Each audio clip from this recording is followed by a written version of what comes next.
Técnica y práctica del psicoanálisis, Ralph Grinson. Capítulo 3.532. La alianza de trabajo en el paciente analítico clásico. La palabra clásico se refiere aquí a un grupo heterogéneo de pacientes que son analizables sin modificaciones de importancia por el procedimiento psicoanalítico clásico. Padecen de alguna forma de neurosis de transferencia, un síntoma de neurosis de carácter, sin ningún defecto apreciable en las funciones del yo.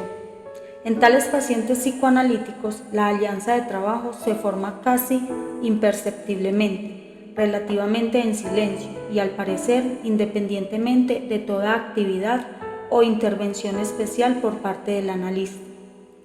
Por lo general, puedo ver las primeras señales casi imperceptibles de formación de la alianza de trabajo a los 3 o 6 meses del análisis. Los primeros indicios de esta evolución suelen ser: el paciente queda callado y a continuación, en lugar de esperar a que yo intervenga, sugiere la opinión de que él mismo parece estar esquivando algo, o bien interrumpe un informe bastante inconexo de algo sucedido y comenta que él debe estar huyendo de algo. Si yo quedo callado, espontáneamente se preguntará qué puede ser lo que lo hace tan evasivo y dejará que sus pensamientos floten a la deriva en asociación libre. ¿Qué dirá en alta voz? Es evidente que el paciente se ha identificado parcial y temporalmente conmigo y que ahora labora consigo del mismo modo que yo he estado laborando en sus resistencias día tras día. Si examino la situación, por lo general descubro que antes de esto el paciente habrá tenido alguna reacción de transferencia esporádica, sexual u hostil, que temporalmente ha ocasionado una resistencia fuerte. Pacientemente, con mucho tacto, tengo que señalar esta resistencia, aclarar después cómo operaba, cuál era su objetivo y al final interpretar y reconstruir su origen histórico probable. Solo después de algún análisis efectivo de la resistencia de transferencia, parece que el paciente es capaz de formar una alianza de trabajo parcial. Pero es necesario volver al punto donde se inició el análisis para obtener una visión más detallada de su desarrollo. El paciente puede entrar de muchas formas en las entrevistas preliminares. En parte las determina su historia pasada en lo tocante a psicoanalistas, médicos, autoridades y extraños, así como sus reacciones a la enfermedad, a la necesidad de ayuda y a pedirla, etc. Además, su conocimiento o falta de conocimiento de los procedimientos psicoanalíticos y la fama del analista influirán también en sus reacciones. El paciente llega, pues, a la entrevista inicial con una relación conmigo preformada, que depende hasta dónde llene las incógnitas con su pasado impropio. Las entrevistas preliminares influyen bastante en las reacciones del paciente al analista, sobre todo en lo tocante a cómo se siente al tener que revelarse, así como a sus reacciones a mi modo de enfocar y a mi personalidad. Yo creo que aquí tenemos también una mezcla de reacciones realistas y de transferencia. El descubrimiento de sí mismo puede producir repercusiones del desvestirse otrora delante de los padres o médicos, etc. Y por eso es fácil que cree reacciones de transferencia. Mi modo de llevar las entrevistas hará otro tanto. Cuanto más parezca extraño, doloroso o incomprensible al paciente, solo aquellos métodos que parecen comprensibles al paciente pueden producir en él reacciones realistas. Mi personalidad de analista, tal y como se manifiesta en las primeras entrevistas, puede también suscitar reacciones realistas y de transferencia. Tengo la impresión de que las cualidades que parecen extrañas, amenazadoras o no profesionales provocarán fuertes reacciones de transferencia junto con angustia. Los rasgos que el paciente cree indican una intención, compasión y experiencia terapéutica son susceptibles de producir respuestas realistas, así como reacciones positivas de transferencia. El material clínico del caso Z muestra cómo las maneras, la actitud y el modo de proceder del analista al comenzar los dos análisis influyeron decisivamente en la situación analítica. Para cuando he decidido que es el psicoanálisis el tratamiento adecuado, tengo ya la impresión de que el paciente en cuestión parece disponer de potencial para la formación de una alianza de trabajo conmigo junto con su neurosis de transferencia. Mi discusión con el paciente acerca de por qué creo que el psicoanálisis es el mejor método de terapia para él, las explicaciones relativas a la frecuencia de las visitas, duración, honorarios, etc., y la propia estimación que haga el paciente de su capacidad de ajustarse a estas condiciones tendrán un valor adicional en la revelación de su capacidad de formar una alianza de trabajo. Los primeros meses de análisis propiamente dicho, con el paciente acostado en el diván e intentando la asociación libre, pueden resumirse como una combinación de prueba y confesión. El paciente prueba su capacidad de realizar la asociación libre y de revelar su experiencia, causa de culpabilidad y angustia. Simultáneamente, está sondeando las reacciones del analista a sus producciones. Hay muchos relatos históricos y mucha comunicación de sucesos cotidianos. Mis intervenciones apuntan a señalar y explorar resistencias harto claras y afectos impropios.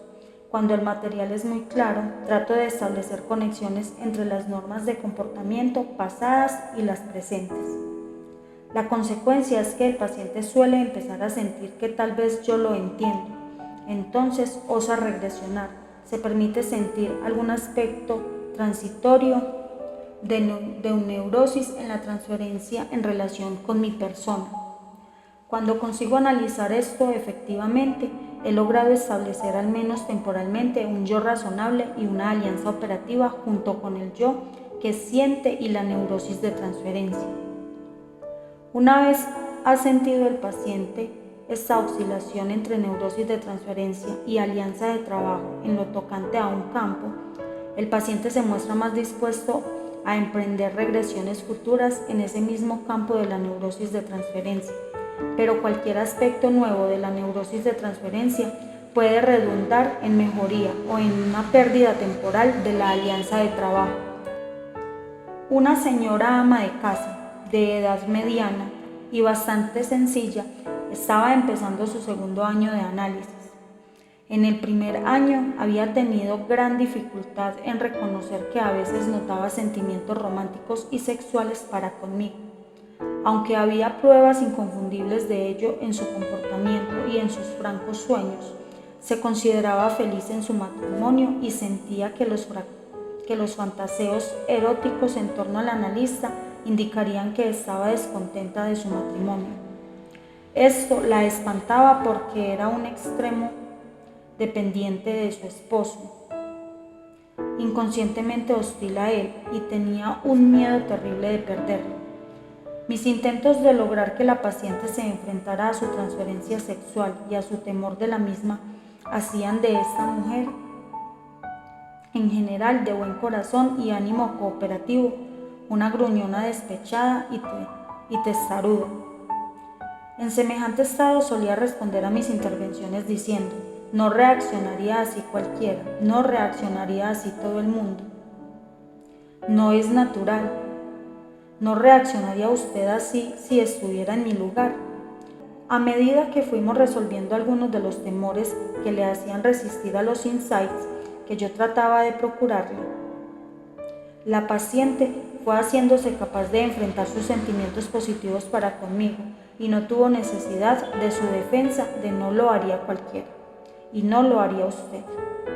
Al mismo tiempo, la paciente pudo reconocer para sí y conmigo que en su matrimonio había defectos sin que eso pronosticara el fin de su seguridad. También empezó a comprender y a aceptar mis interpretaciones de algunas causas de los sentimientos sexuales que notaba por su analista. Pudo hacerse a la idea de que algo de lo que sentía por mí sucedía de amor sexual infantil por su padre y por su hermano mayor. Había formado una alianza de trabajo bastante firme conmigo en lo tocante a materias heterosexuales. Pero la situación resurgió a los primeros días de su análisis, cuando la agresión empezó a introducirse notablemente en la hora analítica. Por ejemplo, la paciente se volvió desusadamente callada cuando interpreté que su sentimiento de ser rechazada por mí estaba relacionado con el olvidar su pago a fin de mes. Tuvo un cólico gastrointestinal grave con una tremenda diarrea y el temor de estar mortalmente enferma de cáncer.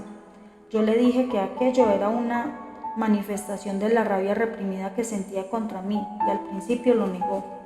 Repuse que su sentimiento de depender de mí había quedado afectado por mis intentos de interpretar en lugar de darle satisfacción o seguridad, y ella volvió a su: no reaccionaría así cualquiera, no todo el mundo. No es natural, no lo haría usted en mi lugar. Después añadió: creo que será mejor que vaya a la clínica Mayo a que me examine. La alianza de trabajo que había establecido en relación con las cuestiones heterosexuales se desvanecía al entrar en el cuadro clínico de la hostilidad. Fueron necesarias semanas de interpretación paciente y meticulosa de las resistencias para restablecer una alianza de trabajo utilizable. La misma serie de acontecimientos se produjo cuando entró en la situación analítica la homosexualidad. Capítulo 3.54. Los orígenes de la alianza de trabajo. 3.541. Las contribuciones del paciente. Para que se produzca una alianza de trabajo, el paciente tiene que ser capaz de formar una variedad especial de relación de objeto. Las personas esencialmente narcisistas no podrán hacerlo. La alianza de trabajo es un fenómeno de transferencia relativamente racional, desexualizado y desagresivizado. Los pacientes tienen que haber podido formar esas relaciones subliminadas de objetivo inhibido en sus vidas exteriores. En el curso del análisis se espera que el paciente pueda regresionar a las relaciones de transferencia más primitivas e irracionales que están sometidas a la influencia del proceso primario.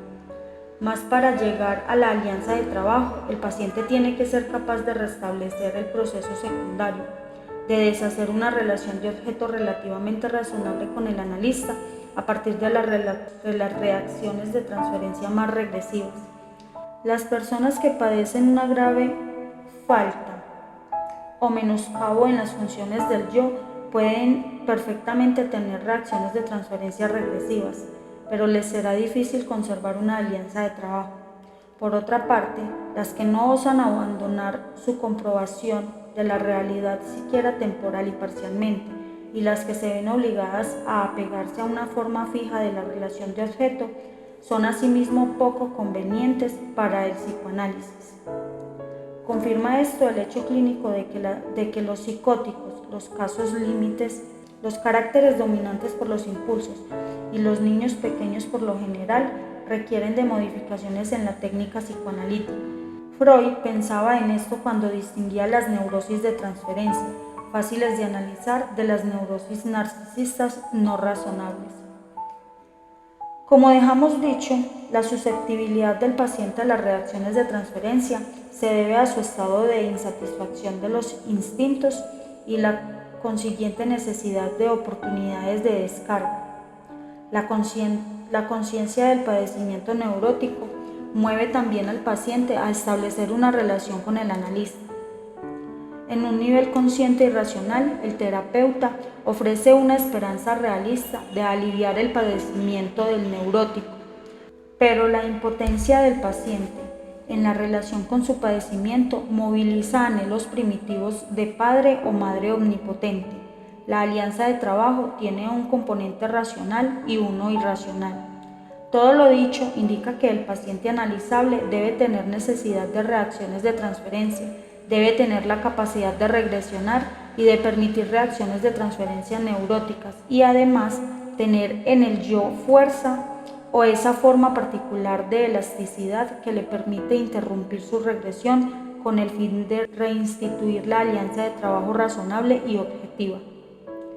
Las funciones del yo del paciente desempeñan un papel importante en la aplicación de la alianza de trabajo, de su papel en las relaciones de objeto. Para ejecutar la labor analítica, el paciente tiene que poder comunicarse de diversos modos, de palabra, con sentimientos y no obstante con cierta limitación en lo tocante a sus acciones. Debe poder expresarse con palabras de modo inteligible, con orden y lógica, dar informes cuando se necesiten y además poder regresionar parcialmente y realizar cierta cuantía de asociación libre. Tiene que poder escuchar al analista, comprender, reflexionar, cavilar y hacer labor de introspección. Hasta cierto punto tiene también que recordar, observarse, fantasear y comunicarlo. Esto es solo una lista parcial de las funciones del yo que deben tener su papel en la capacidad que el paciente tenga de establecer y conservar una alianza de trabajo. Esperamos también que en el paciente se forme simultáneamente una neurosis de transferencia.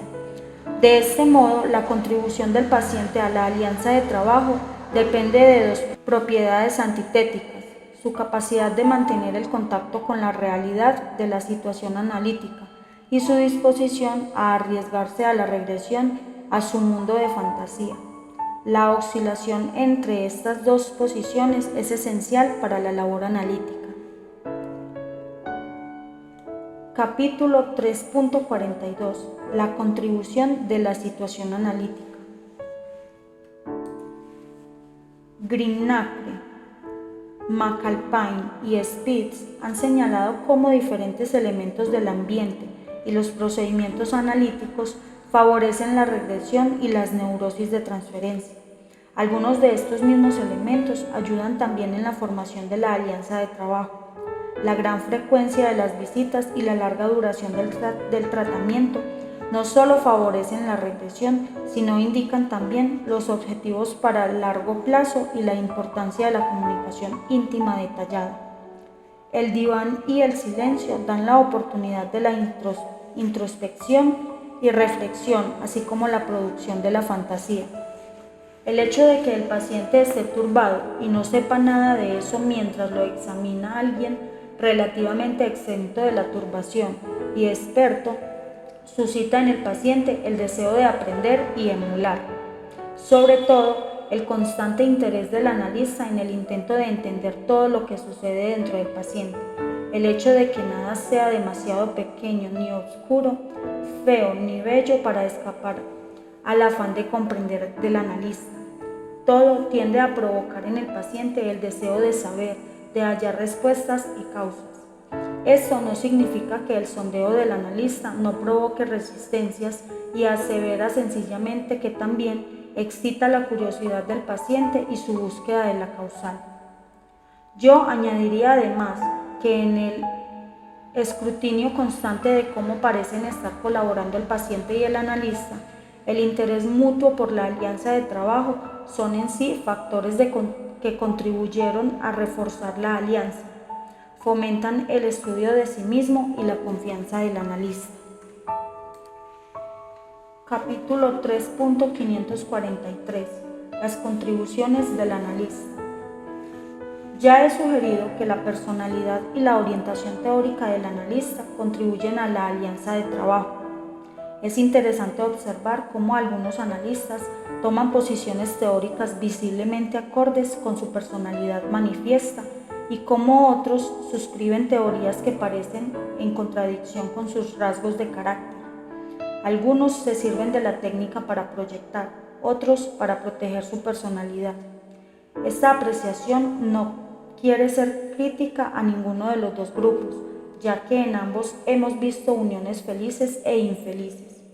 Yo he visto analistas rígidos que preconizan la más estricta adhesión a la regla de abstinencia y que al mismo tiempo tratan de aplicar un tipo de psicoterapia de experiencia emocional correctora, satisfactoria y manipulativa de lo más torpe.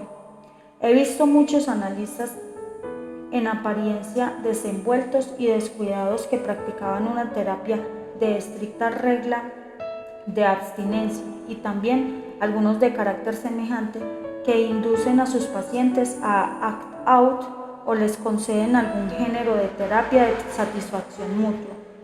Algunos analistas practican el análisis que conviene a su personalidad, otros se sirven de los pacientes para descargar sus deseos reprimidos. De cualquier modo que sea, estas consideraciones son relevantes para los problemas relativos al establecimiento de la alianza de trabajo, pero aquí solo podemos esbozar brevemente los problemas. La cuestión básica gira en torno a la cuestión de qué orientación teórica del analista y qué características de nuestra personalidad analítica garantizan la formación de una alianza de trabajo, así como el cabal desarrollo de una neurosis de transferencia. Yo he indicado brevemente cómo ciertos aspectos de la situación analítica facilitan la producción de una neurosis de transferencia. Esto puede considerarse así: inducciones al paciente a regresionar y a formarse una neurosis de transferencia, creando una situación compuesta por una mezcla de privación, un estado semejante al sueño y constancia. He visto pacientes que tenían una neurosis de transferencia en su labor con varios analistas mientras la situación ofrecía una buena dosis de privación administrada de modo bien calculado y por un tiempo apropiado. Mas para un buen resultado terapéutico se necesita una buena relación operativa. Veamos ahora la cuestión de qué tipo de actitud por parte del analista es más probable que produzca una buena alianza de trabajo. El caso del señor Z indica cómo el paciente estaba identificado con su analista anterior sobre la base de identificación con el agresor, sobre una base hostil. Esta identificación no producía una alianza terapéutica, sino una combinación de despecho y desconfianza, y estorbaba la labor analítica.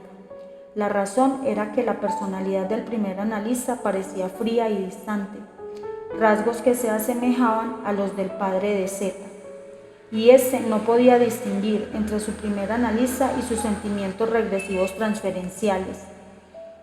Conmigo reaccionó el paciente de forma muy diferente. Era visiblemente capaz de establecer una identificación temporal y parcial conmigo y realizar así la labor analítica.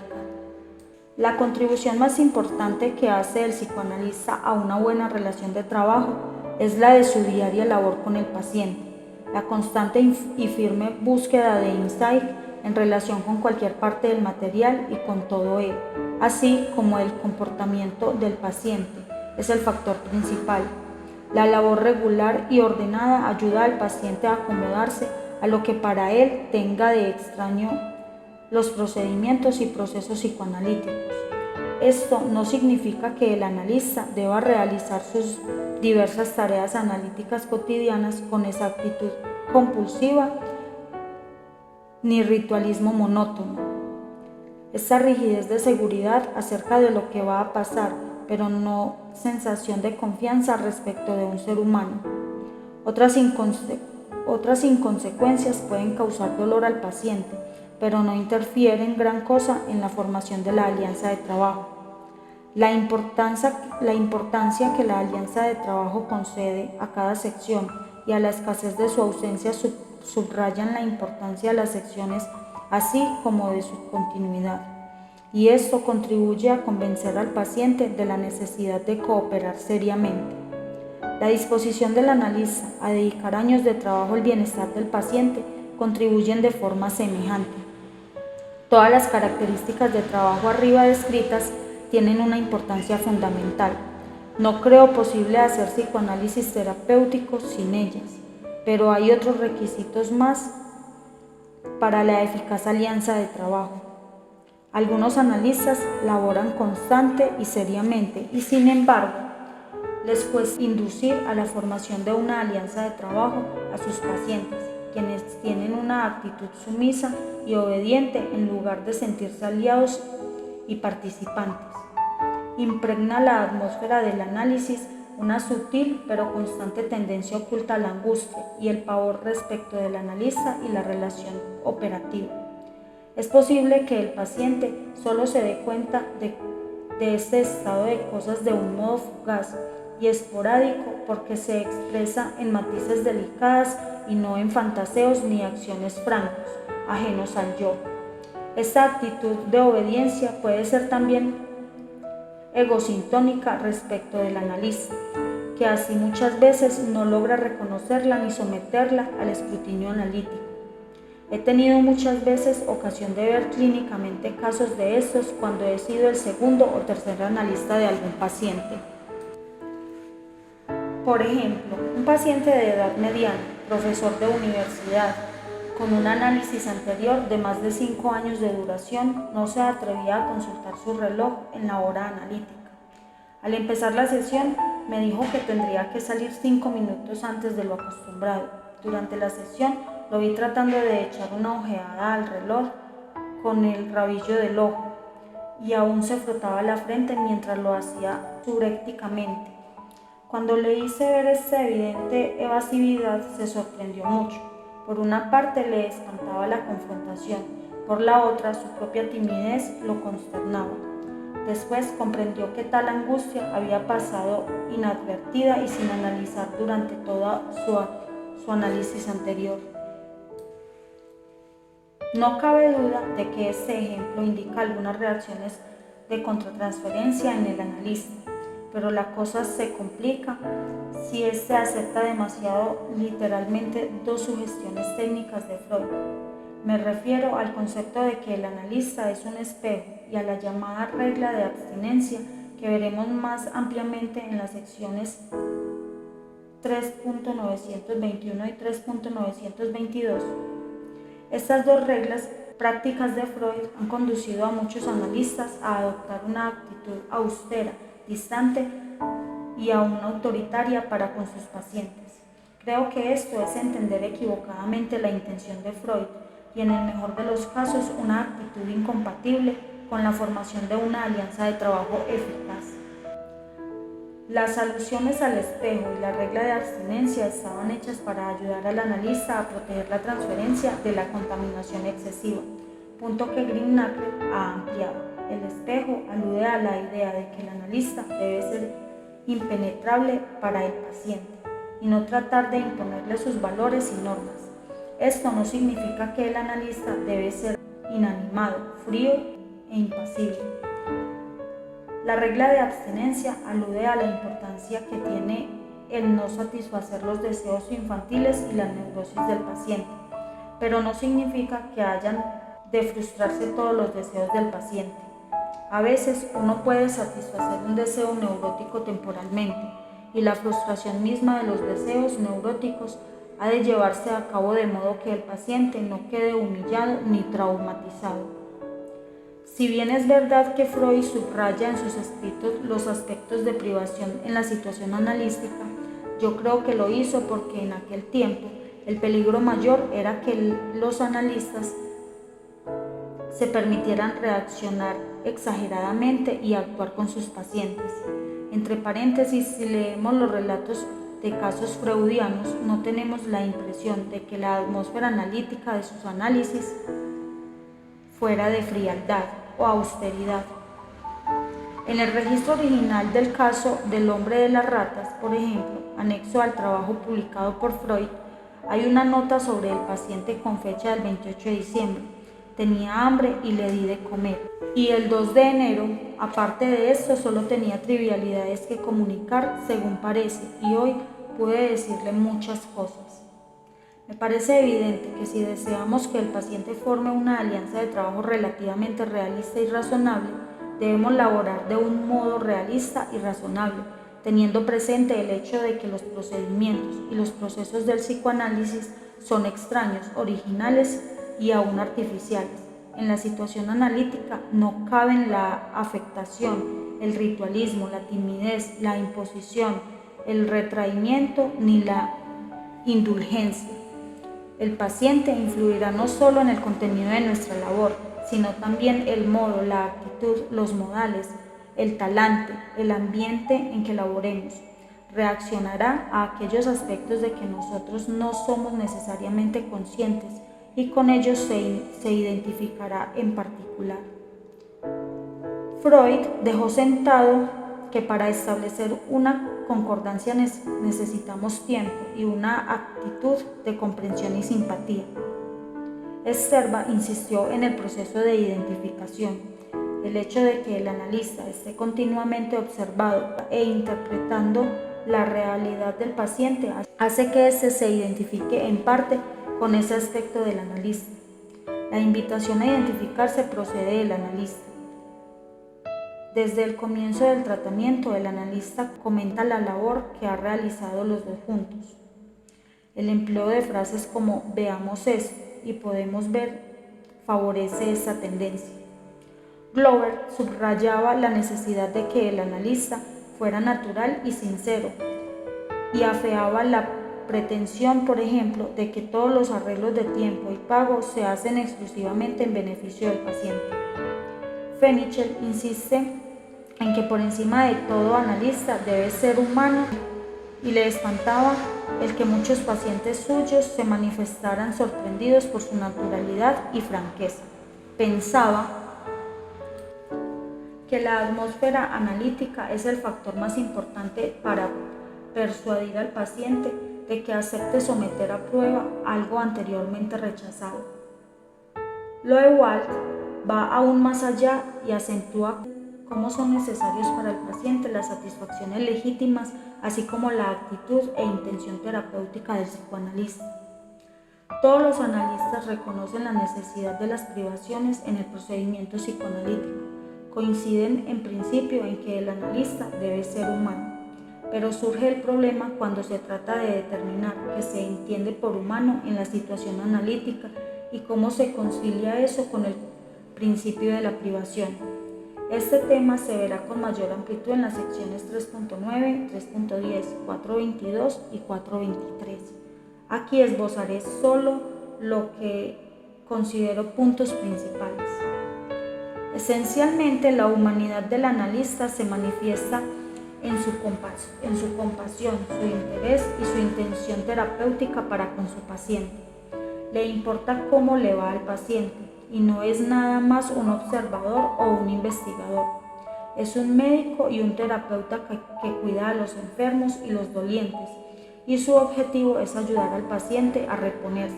Pero la medicina que prescribe es el insight, cuya dosificación calcula cuidadosamente, siempre atento a la meta de largo plazo, sacrificando los resultados temporales y rápidos por los cambios ulteriores y duraderos. Lo humano se expresa también en la actitud de que el paciente tiene derechos y que se le debe respeto como individuo. Hay que tratarlo con la cortesía acostumbrada. La tosquedad no tiene lugar en la terapia psicoanalítica. Si queremos que el paciente trabaje con nosotros como colaborador en el material regresivo que presenta, debemos tener cuidado de que sus aspectos maduros sean constantemente fomentados en el curso de nuestra labor analítica. No debemos olvidar que para el paciente los procedimientos y procesos del psicoanálisis son extraños, poco razonables y artificiosos. Por mucho que pueda saber intelectualmente, la realidad del psicoanálisis es extraña y diferente y le ocasionará angustia. Pero lo motivan sus trastornos neuróticos y nos considera expertos. Por eso se somete y trata de seguir las instrucciones y recomendaciones del analista, al menos conscientemente. El paciente que acude en busca de tratamiento está al menos temporal y parcialmente abrumado por su patología neurótica, y en ese estado de desvalimiento relativo es propenso a aceptar sin discriminación cualquier promesa de beneficio. Su desvalimiento ha obligado al paciente a buscar ayuda de donde viniera. Green, Nacre y Stone han descrito así esta relación dispareja o desigual, a fin de contrarrestarse la tendencia a someterse por angustia o masoquismo. Es necesario que el analista atienda a la necesidad que el paciente tiene de estima y respeto de sí mismo y la dignidad mientras es analizado. El paciente dócil con frecuencia ocultará sus sentimientos de humillación y cólera por temor de perder el amor o granjearse la hostilidad. El analista no siempre podrá impedirlo, pero debe tener presente la posibilidad de que ocurra. No podemos rebajar continuamente a un paciente imponiéndole reglas y ordenanzas sin explicación y esperar que labore con nosotros como un adulto. Si lo tratamos como a un niño con actitudes y esperanzas imperiosas y arbitrarias, se fijará en alguna forma de reacción neurótica infantil de transferencia. Para la alianza de trabajo, es imprescindible que el analista manifieste constante interés por los derechos del paciente mientras dure el análisis. Esto significa que señalemos nuestro interés no solo por el padecimiento neurótico que llevó al paciente al análisis y que lo hace sufrir fuera de él, sino también por el dolor que la situación analítica le impone. El distanciamiento, el autoritarismo, la frialdad, la extravagancia, la satisfacción de sí mismo y la rigidez no tienen nada que hacer en la situación analítica. Veamos algunos ejemplos típicos. Al paciente se le explican todos los procedimientos extraños o nuevos. Yo siempre explico al paciente por qué se le pide que intente la asociación libre y por qué preferimos que se acueste en el diván. Yo espero las cuestiones o respuestas del paciente antes de proponerle que se acueste. Todo cuanto digo al paciente es con un tono de voz que indica una conciencia del estado del paciente y mi respeto por él. No hablo para relajarlo, pero me aseguro de que me entienda ideas y mi intención. Empleo el lenguaje corriente, evito los tecnicismos y la parla intelectualizada. Lo trato como a un adulto cuya cooperación necesito y que no tardará en sentir graves dificultades al laborar con el material psicoanalítico. Expongo al paciente que le cobraré las consultas canceladas que no pueda emplear con otros pacientes. Le comunico que para no estorbar a sus producciones mantendré un silencio relativo. La primera vez que me hace una pregunta, le explico por qué no respondo. A la vez siguiente, callo. Si no comprendo el significado de una sesión, se lo digo así. No despido a un paciente sin una palabra. Si se siente muy turbado al hablar de algún tema por primera vez, reconozco que es doloroso para él, pero necesario para el tratamiento, y que debe ser lo más franco posible. Cuando se enoja porque no reacciono a alguno de sus sentimientos, le digo que es mejor desempeño de mi papel mostrarle lo que yo entiendo que dejarle ver mis emociones. Replico a sus repeticiones de tranquilidad diciéndole que sé cuán mal se siente, pero el tranquilizarle no solo será una ayuda temporal y engañosa. Si reincide en su petición, por lo general callo. Estoy dispuesto a admitir la posibilidad de equivocarme en mi interpretación y la modificaré si el material clínico indica que debo hacerlo. Reconozco la posibilidad de que tenga razón él si cree que mis palabras tienen algo de fastidio o dureza, pero insisto en que elaboremos analíticamente con el incidente y su reacción al mismo. No interrumpo la sección cuando está en mitad de una anécdota o en plena reacción emocional fuerte y dejo que la sesión dure algo más de los 50 minutos acostumbrados. Si he llegado tarde, trato de compensar el tiempo en esa sección o en las subsiguientes. Le comunico con bastante antelación mis planes de vacaciones y le pido que trate de hacerlos coincidir con los suyos. Si dice algún chiste, me permito mostrarle algún gusto o alegría, pero de todos modos trato de analizar por qué lo dijo y me sentiré libre de analizar sus sentimientos por mi risa. Haré otro tanto si reacciono con tristeza o hastío a algo que cuente. No respondo el teléfono durante la sección. Si hago una excepción, me disculpo e inquiero cuáles fueron sus reacciones. De vez en cuando le pregunto cómo le parece que está laborando conmigo y si cree que estamos progresando. Después de que acaba, suelo comunicarle mis impresiones generales y a continuación analizo sus reacciones a las mismas. Creo esta una muestra bastante típica de cómo defiendo los derechos del paciente, factor que es un elemento básico en la alianza de trabajo.